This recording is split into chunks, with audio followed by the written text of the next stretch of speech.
I feel like the people who are making the play are a little blip in the ocean of this institution, and the institution has its own needs to keep itself afloat. And so that's been a big just transition moment for me of not only thinking about how the show itself can be sustainable, but how the art can help the institution itself.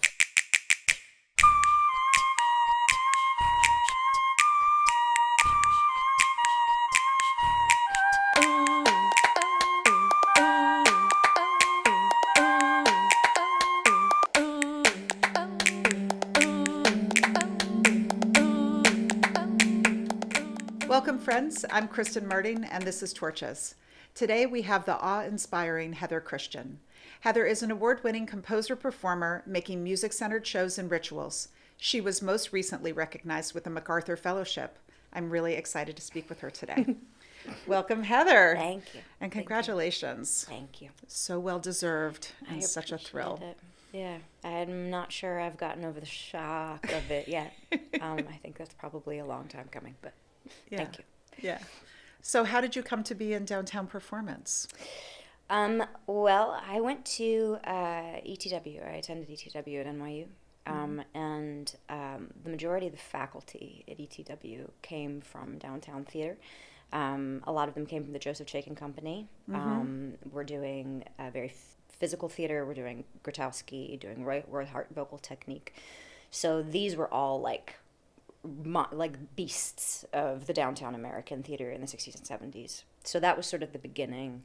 And then when I left NYU, my first jobs sort of came from that pool of professors. My first professional job was with Annie B. and Big Dance Theater. And then I joined a dance company with Dan Safer called Witness Relocation. Of course. I saw you in those early shows. Yeah. And so I sort of got entrenched in that world. And through that work, Ellen Stewart saw me in one of Annie B's shows called The Other Here, and came up to me afterwards and goes, "You've got shows in you.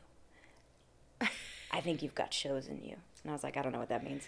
And she was like, "I think you're a writer." So she gave me 6 weeks in the cabaret space with Mama. Oh my God. She gave me 4 months to figure something out. And that was sort of the beginning of it all. That is amazing. I never knew that story. Handpicked by Ellen Stewart. La Mama herself.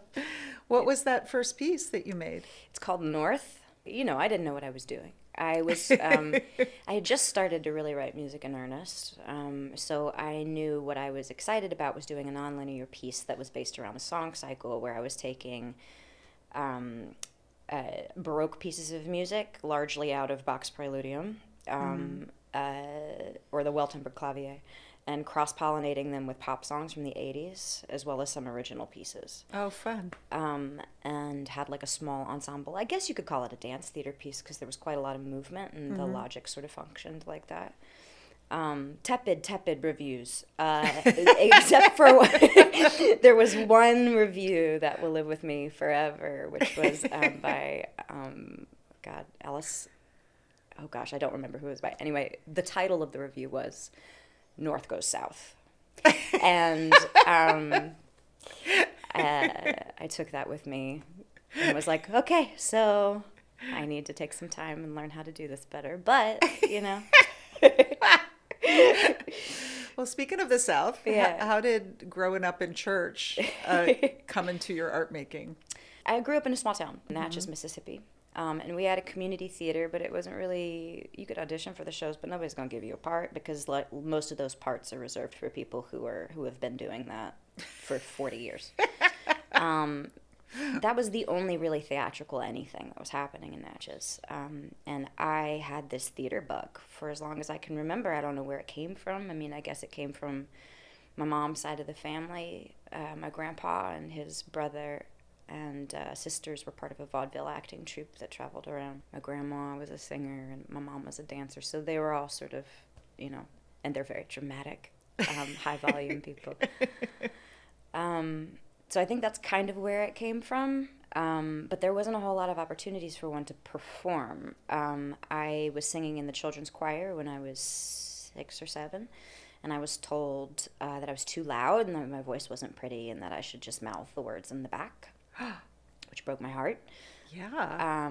And our music director of or the music teacher in our elementary school heard about it, and his name is Alvin Shelby, and he ran the Holy Family Gospel Choir at a different church, and he was like, "You can sing loud in my choir. You want to sing loud in my choir?" So I started singing with Alvin, and then pretty soon the lead cantor at my mom's church, the Basilica, left town, and nobody wanted to cantor, and so they asked me when I was 11 if I would want to do it. Wow. So they built me a little step stool. So I started cantoring and then ultimately music directing at the church at a really young age. And as a result, I'm backstage, like I'm in the sacristy with the priest before Mass begins, and you sort of start to see, like, this is theater.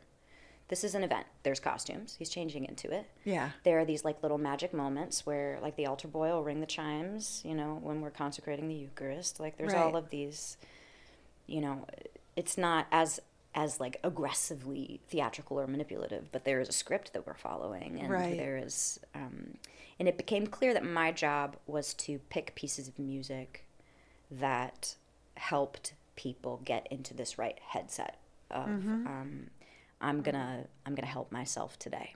I'm gonna teach myself something. I'm gonna think about something, and that's something that has stayed through me. Because I think that was my first theatrical experience, and because there's a certain kind of, it's not selflessness, but it is like it feels serviceable, like to do that instead of just stand on a stage and say, "Look at me," instead to say, "Just do your own thing and let me try to help by doing this other thing." So I think that's kind of where it started. And how did that, it seems like that was a natural flow to think about how to blend the secular and the spiritual. Yeah, certainly. And weirdly, like, that came around later. This obsession with trying to blend the sacred and the spiritual didn't come until I was, like, working for 10 years.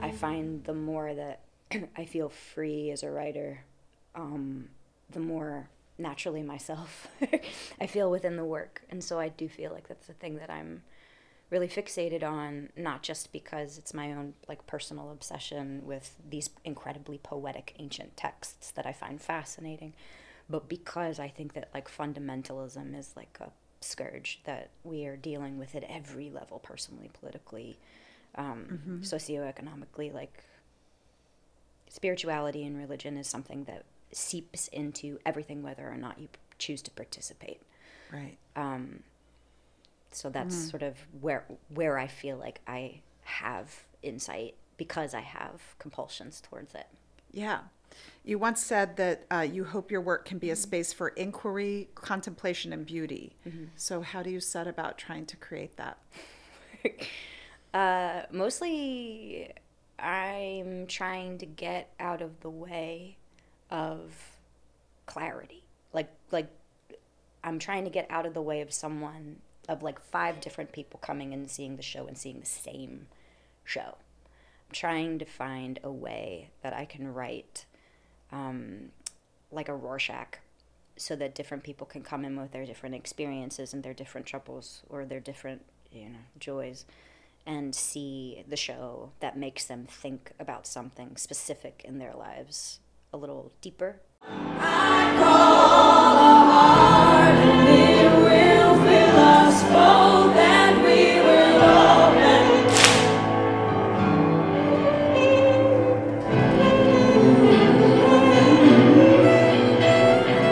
I will fill this cup, I call a heart. So in order to do that, you kind of have to figure out how to hit these guideposts of not doing everything that's unrelated and unclear, otherwise you're going to lose people and alienate them, but not give them such specific information that the theater piece demands that it be seen in like one narrative way. Is that why, there was one part of Terce and there are parts of Oratorio that are in Latin instead of in English, that you're trying to give them the mental association space as opposed to? Well, for most people, because most people don't speak Latin. Right. But there are some who do, yes. Yeah, I'm trying to scale the work for people who want to engage with it at all levels. So that just means that I know that there are people out there who are liturgical scholars that are, that are scientists and science nerds. I don't have all of the information. I am researching compulsively and trying to at least pad the pieces with, if I'm going to do something obscure, something that's like where the clarity is cut in that way, by obscuring it with a different language, then I at least want to make sure that the shield holds water too. But yeah, I think it's a way to get people out of their heads. Music is already like an abstract art form, so it's when I put things in syllabic tones, or when I put them in different languages, it's a way to say, like, you don't need to use your logic brain for this. Right. Yeah, and Terce, you took us in so many different directions emotionally with the musical journey. Could you talk a little bit about that? Yeah. So because I'm not using traditional linear narrative, I feel like you gotta have a skeleton to hang an experience on. So I'm trying to write what I lovingly refer to as like these emotional EKGs. And usually I'm finding the model and the blueprint for those inside form, like inside either ancient forms or forms that I've just become privy to, that I've become recently obsessed with. Specifically in Terce, because the breviary masses have a very specific form, I then kind of I go back to the original texts and I try to figure out what each beat is trying to do emotionally. And there is a journey. There's a roller coaster in itself, and because it's in such stilted language, after thousands of years of translation and retranslation, I feel like that's kind of there's a damper on it, on understanding the intensity of the feeling. The Psalms don't read as violent anymore. The imprecatory Psalms don't read as violent anymore these days than I'm sure that they read, 5,000 years ago. So I'm trying to either take those things and dial the volume way up on those original feelings so that it can follow that EKG. Or if I completely disagree with that's where we're supposed to be going, I at least try to identify the action and find my own sacred text from a living mystic, or a mystic that has not been called as such in history, to give us some information that might be more, that might lead us to a more useful place. Be the one and the last one and the honored one. Be the scorned one and a whore and a holy one. Be the white and be the virgin, be the barren one. Be the silence and be the silence, be untenable return. Be utterance, be the extraordinary semolina, be persistent. Could you share a moment of pure joy in your art making? Yeah, actually it's in Terce. Oh, great. So we made Terce. Terce is the mass that's supposed to happen at 9 a.m.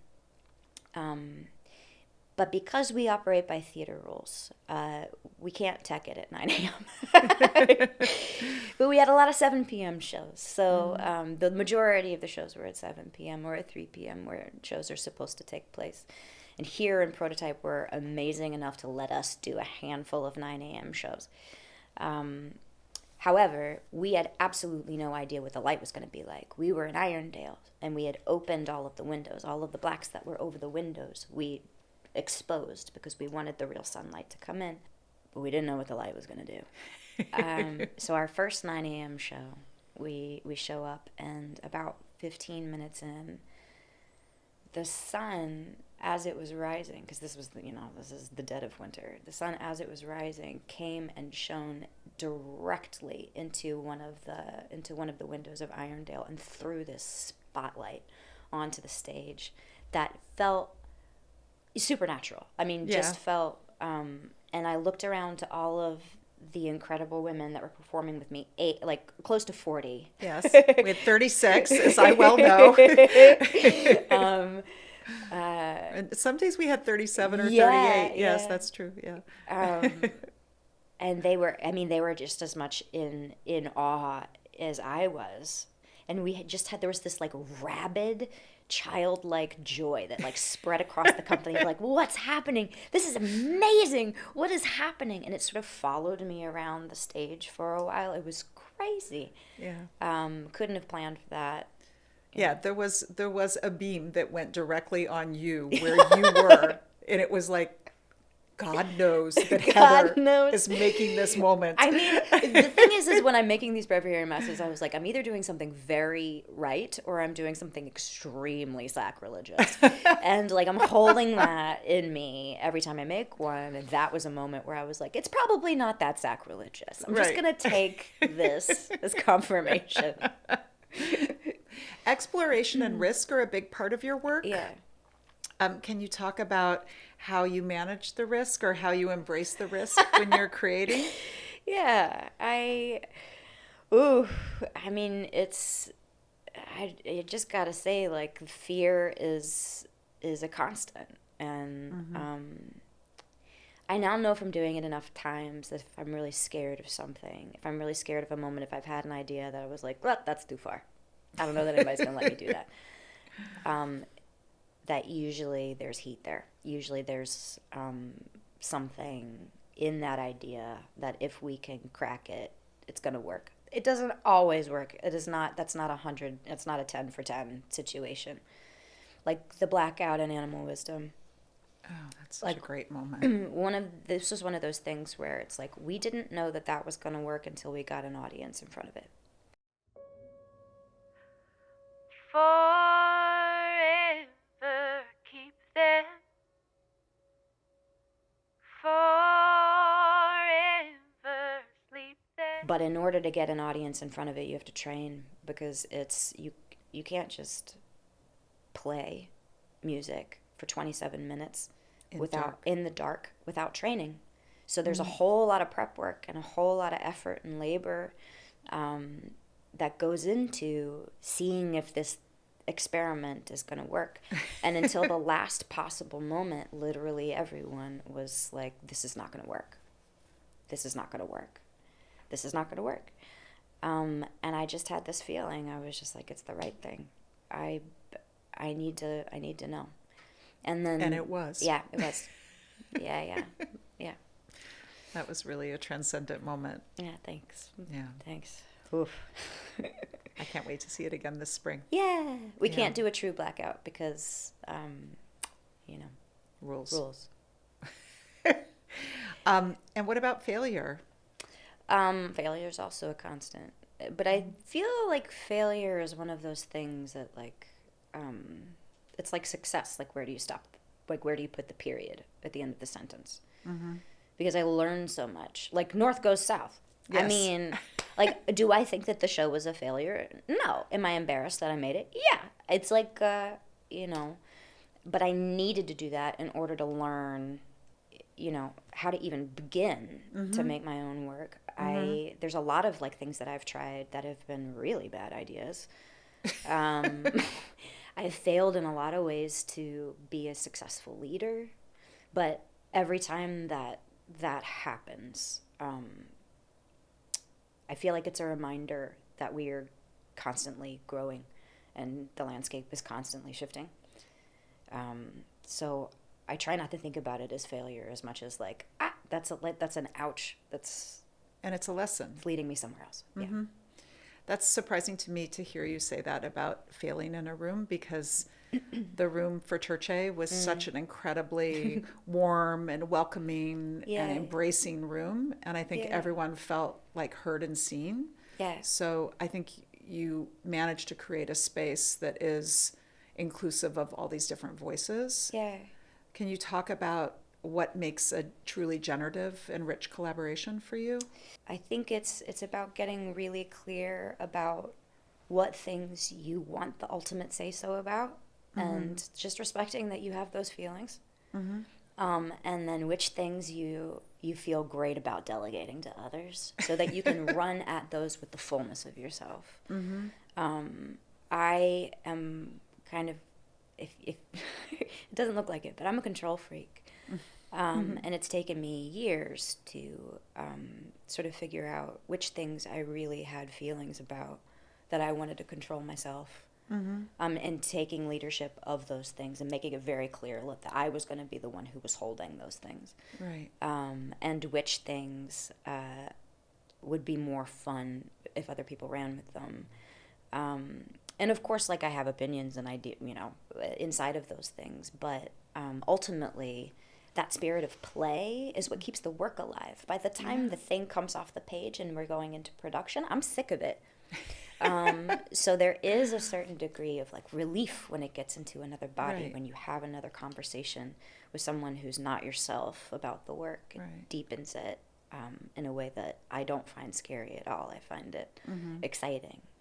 Well, I really did see you give authority and leadership with others, share it with others in the space. I saw Mona and Jacqueline as music directors really leading the process so that you could be free to focus on other aspects of what was going on in Keenan's beautiful work with the chorus and with the band, that they felt fully empowered, and there were wonderful conversations and partnerships there.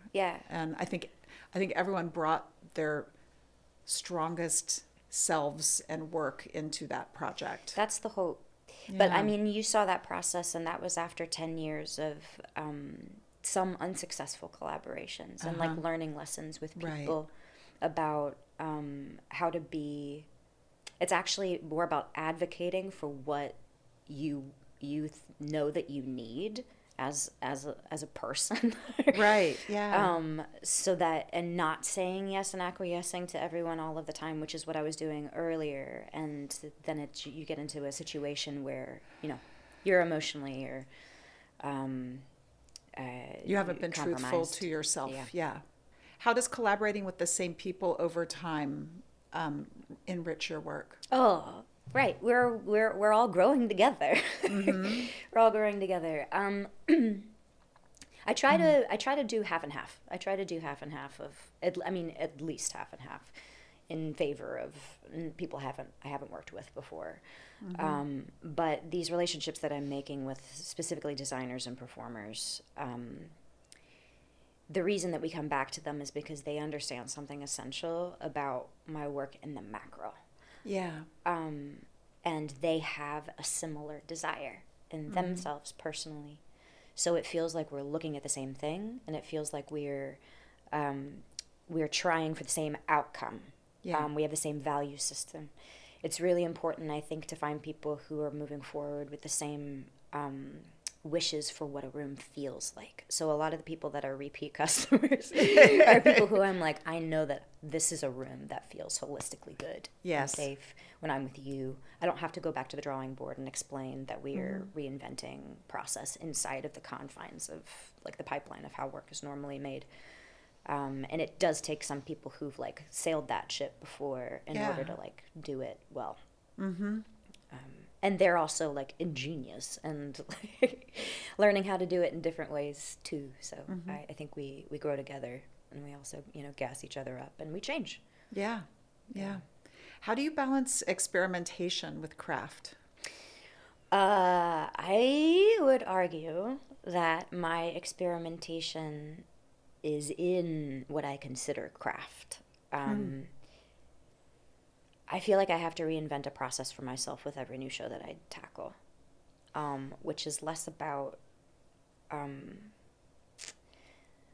some philosophical decision that I've made that it needs to be made in a different way every time, and more that I, as soon as I get comfy in terms of how I'm doing something, how I'm writing something, how I'm learning something, when I start to feel like I'm good at it, then I feel like that sense of discovery and that sense of feeling like I'm 9 years old making something that nobody cares about goes away. And I write from a place of primarily like joy, and like it's my composer entity is intuitive, so I'm constantly having to give her games to play. So all of my, for the majority of like my experimentation is in like, how do I do this one? I don't know. I've done it this way, this way, this way, this way. Maybe I'll try doing something that way. Yeah, cool. Yeah. I read that you once said you're a cynic, and I was really surprised because there's such a wonder and beauty in your work. So can you explain that to me? Yeah, I should qualify that. In that I'm a hard sell. You know, I am doubtful of the reality that is spoon-fed to me, whether that be by an organized religion, by a smartphone, by a piece of art telling me what I should feel when I should feel it. I'm a hard sell. So I feel like I'm trying to make things where I can almost convince myself that it's working. And if I can almost convince myself that it's authentic and that it's true and that it is a version of reality that we are experiencing together, then I think, you know, we've got it, there's good odds that it will read as something that's genuine for other people, because, you know, I've got my nose up at everything. And I am emptying the cup of myself. I am undefended. I live undefended. The only shield I've got now is my smile, but I don't give that to myself. I'm sort of allergic to artifice, which is odd to be in the theater with that proclivity. I always want something real to be happening. Does your identity as a white woman and or your lived experience affect or shape your aesthetic? I'll make that a tiny more specific in that I think my experience as a white Southern woman certainly does. In that in the ways that I think it does for most of us, right? Like the bed from which you have sprung sort of tells you what your language is to a certain degree. I do feel like my experience growing up in the American South. Sometimes I tell people like my experience growing up in America, because sometimes I don't feel like New York is America in the way that I experienced it back home. Has maybe given me more insight into actually what the tension in the big questions we're trying to ask is. I grew up with a lot of people who I do not agree with, who I'm very different from. And they are kind people with the best of intentions, and I don't want to lecture them, and I still think I'm right, and that's like that's a complexity that we kind of have to hold. And so I feel like a lot of my work is trying to hold a lot of perspectives in their complexity, and not preaching, but trying to offer in a language that can hold lots of sensibilities and lots of ideologies. Yeah, I really feel that. We've talked about that. I'm also from Birmingham, Alabama, so I know some of what you're talking about from my family experiences there. Yeah. You can't just write them off, you know? Yeah. No, there's goodness, there's care, there's kindness, there's a lot of complexity. There's beauty there, and tenacity. I find like that's something that I really took from the South, is like there's no arts funding in Mississippi. Like we had to make work out of what we could get. Like I got this sort of like, I'm gonna make it with a roll of duct tape and insomnia. That's what I'm gonna do. Right. And I feel like that's a pretty Southern trait that I've taken with me. Yeah, there is a sort of craft, handmade, DIY quality to your work. Yes. How has that changed with access to resources becoming available? I mean, it's now it's a choice, right? Yes. When it needs to be a choice, it is a choice. I'm still like fervently a believer that like most things it should be clear that it was made by people. And if we're gonna like make an authentic experience, whatever that means, then it should be clear that it's a piece of theater, that we're not trying to like perform reality for you. There's no like suspension of disbelief. Yeah. So objects can be poetic and can be artworks in themselves on stage, and you know that turns me on. I feel like the resources, it's funny because everybody's making a show in with less money than it takes. Right. Like, at whatever level you mean. At whatever level. Yes. Money is always a thing where we're like, I've never been in a space where I've just been told like, dream as big as you want. My access to resources has meant that my ensembles can be bigger. I do feel like if we have more money, we need to spend it on the people and not the stuff. Yeah. That's just the way that I feel about it. So my access to resources has been like, okay, the cast is going to be larger. I can actually have my chorus of 25, or I can actually have this many musicians in the orchestra. That's the first place I want to spend it. And inevitably, like, it's always less than what we wanted from the outset. Right. Yeah.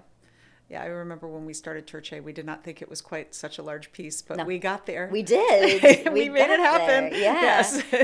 Ooh, yeah. And only because people really believed in it and wanted to make it happen. It's like those are the things, is like the creative producing has to come from a place of love and care. And that's what I appreciated so much about your stewardship specifically at here, is you were really in the trenches with me. Like, it's amazing. Well, it was one of the joys of my career, that show. Oh, it was just such a beautiful experience from tip to toe. Thank you. How have institutions supported or not supported your work?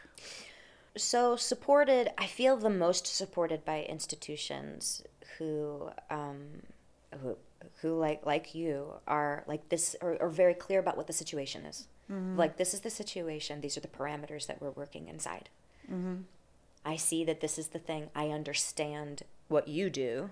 Right. Let's have a creative collaboration in terms of like how to make the thing. And the truth is that a parameter, it can be what defines the work, and and like the situation out of which the defining choice of the work can be made. And I truly believe that, like, if all options were available, then we would be frozen in indecision. That's true. I feel, but I do like to know the whole lay of the land, and be brought into conversations about how we're spending the money, because I want to spend it on the people, or because I have feelings about, how much should happen, how much we should be spending on marketing, or whatever. I think there's creative solutions to every budget item, and I think that institutions that have also taught me that it's okay for me to have feelings about that stuff. Yes. Which is great. The only times that I've felt unsupported is when I have been brought in by an institution who had heard something about me but didn't truly understand the nature of my work. Sometimes I'm brought into rooms and, asked to make a two-hander, or I'm, brought into rooms and asked to do something that's very, very much not what I'm interested in. But what if you tried? And that kind of, at this stage in my life, gets on my nerves a little bit. Yeah. Because I do feel like I'm making a very clear decision about what I want to spend the duration of my life asking and trying. And so those conversations turn awkward, and then I just mostly start to feel like I don't belong. Right. And those are conversations that have only started to happen recently as my work has been moving into more commercial spaces. But again, I feel like I'm now on this precipice of having failed in a lot of those conversations, of learning from that and figuring out where to push and where to compromise, and how I want to do it in that sphere. maybe you've just answered it, but if Yeah. there's one thing that you could change about the way institutions operate, what Yeah. would that be?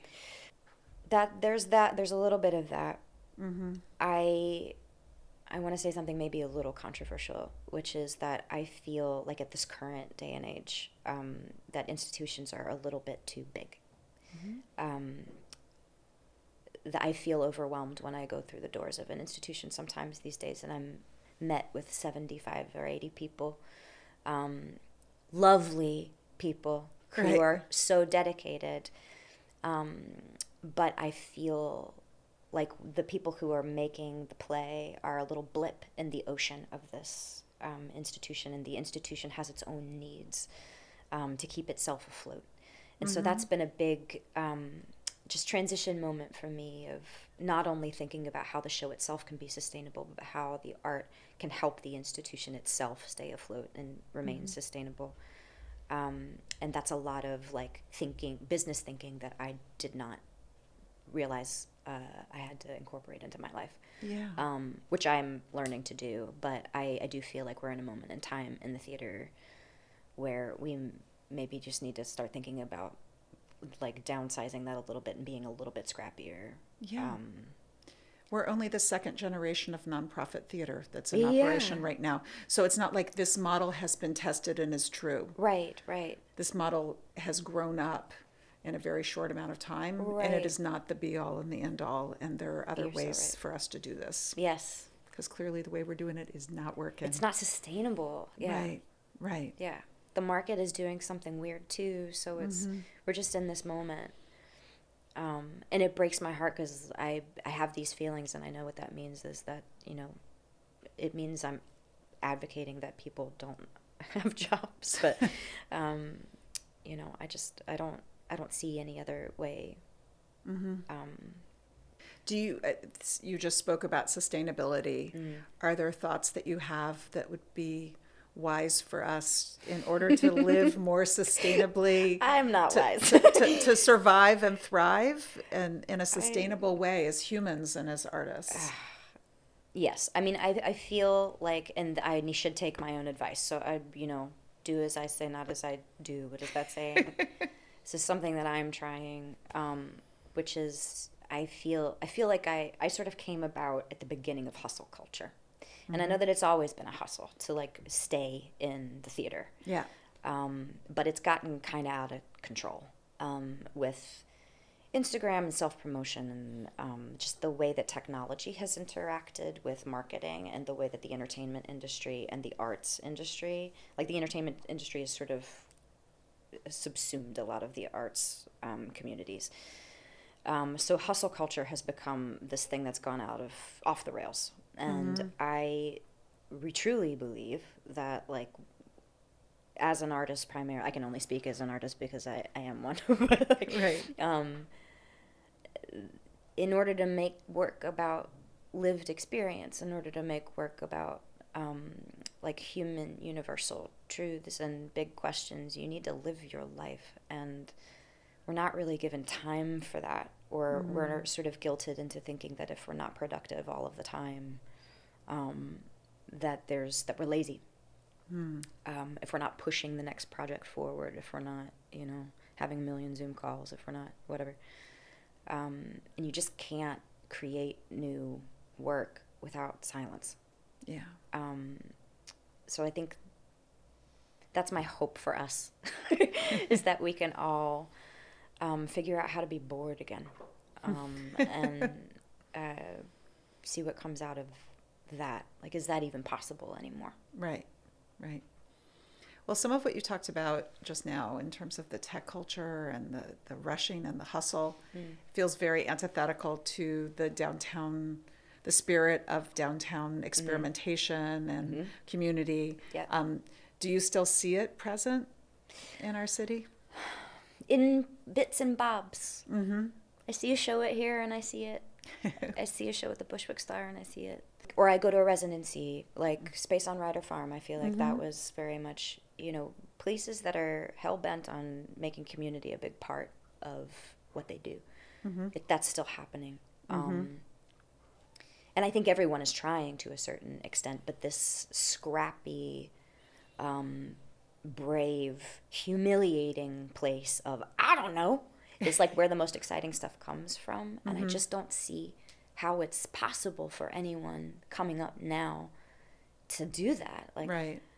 you know, I don't know where those opportunities, mine came from Ellen Stewart, just like giving me a shot. I don't know what happens these days. Right. So I hope that there are places. Our artistic residencies of mid-process work are disappearing.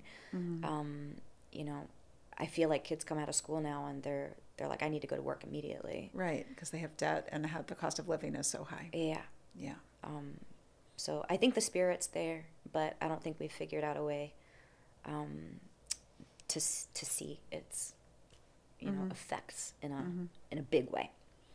Yeah, and I think about something like we first worked together on Lily's Revenge with Taylor, and there were so many people on that project that have continued to make work separately and together. So there was like a sense of community amongst the performers, the designers. Machine Dazzle was on that, Paul and Ellen from Talking Band. Yes. You, Tigger. Yeah. You know, just so many, Faye Driscoll, Rachel Chafkin. Bianca Lee. Yes, Like- yeah, just incredible range of artists that are continuing to make work. And I feel like I'm wanting to see more of those budding collaborations that are fostering a rich fabric of a community that can influence. Because I think that influence was really impactful on everybody's art making. Agreed. Absolutely agreed. Yeah. There's, I mean, so many of, you know, I've learned so much from the people who were just like, come do a show with me. Like, the whole reason why I feel like I have permission to do something strange or to try and break something is because of Taylor, because of Annie B, because of, you know, because of the Talking Band, because of the generations and generations of artists before me who just didn't show that they, whether or not they did, that they feared it. And so it sort of felt like, oh, why not? How do you define success now, and has that definition changed? Yeah, that changes. Yeah. I think it changes seasonally. That's healthy. Yeah. I think I remember there being a certain point where I was like, if I can quit my day job, I'll feel successful. I quit my day job 10 years ago. I think at another point I was like, I will feel successful when I know that that the next show will always be produced somewhere.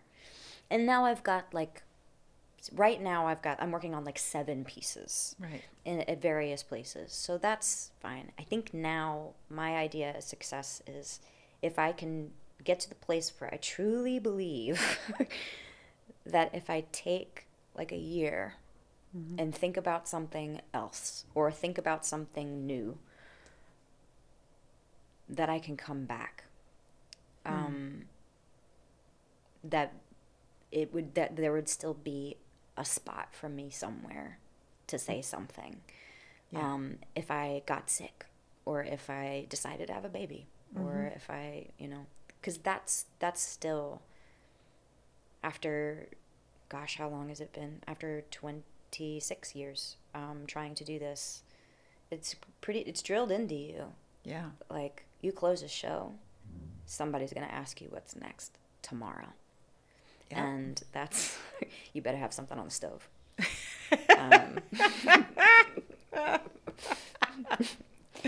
So yeah, I feel like if I'm ever able to like rest in that knowledge, if that ever happens, then I'll feel successful.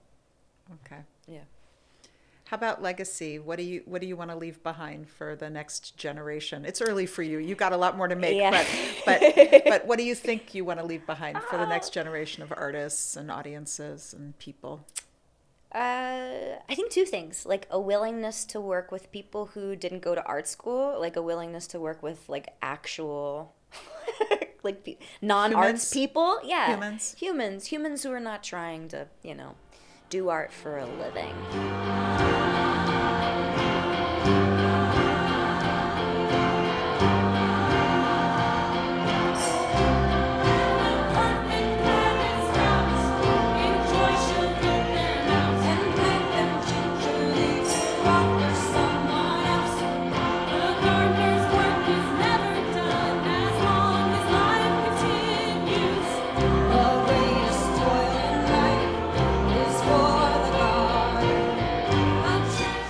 there's something to be like learned and enjoyed from the side of humanity that we don't engage with on a daily basis as artists in our own little insular communities where we're sometimes only talking to each other.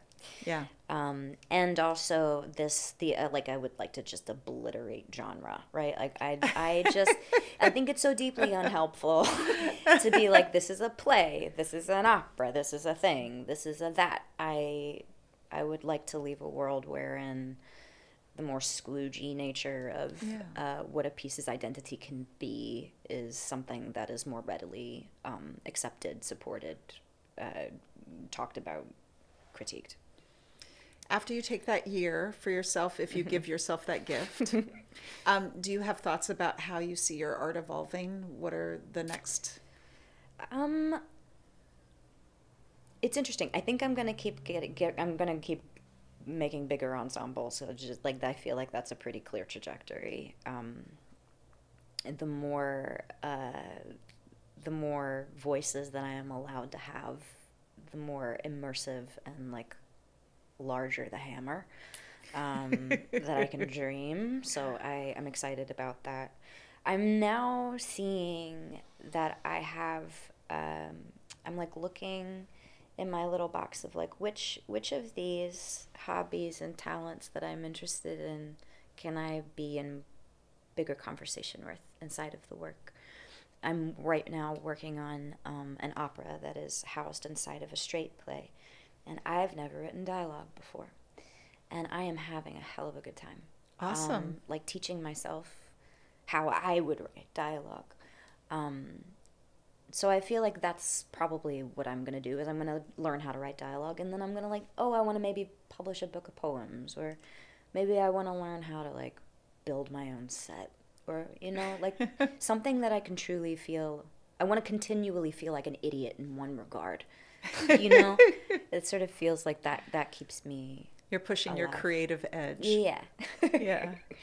I feel that there is... I am a person who works collaboratively.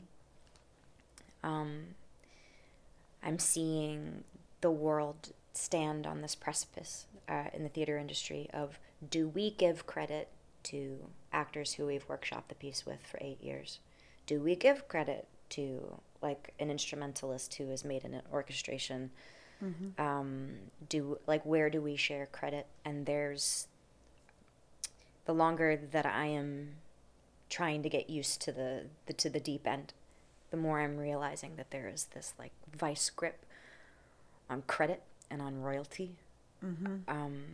And I'm determined to shake it out. Like there are precedents for royalty sharing and for credit sharing, and I just think those conversations sort of stopped with the pandemic, and just want to shine a little light on it, that like we should be engaging in those conversations again, because everybody deserves mailbox money. Like our lifespan as performers is dependent on our bodies, and so it's we're like NFL players. We put our bodies through a lot, and there's only so long we have with them. Hopefully it's a long time, but we need to be thinking about where we're spending our energy, and praying that that's a thing that's going to take care of you in the long run, not just in the relationships that you're making in those scenarios, but also the work should feel like it's taking care of the artists that are put in the room with it, and I feel pretty passionately about that. Thank you. Yeah. We should feel passionately about that. Yeah. Because the creators are at the center. We're all at the center of it. The work doesn't exist without these creative spirits inhabiting and forging it. Yeah. And I think it's a symptom of, like the commercialism and capitalism taking over the arts sector and like infesting itself in itsy bitsy little ways that everybody feels a scarcity in this country. And I just think that that's a choice. We can make the choice not to let that get to us into such a way that we're hoarding. Yeah. Thank you. Yeah. Thanks for doing this. Yep, so happy to. And thanks to Hell Round for hosting us and to you for joining. And we hope you'll come back to more of Torches.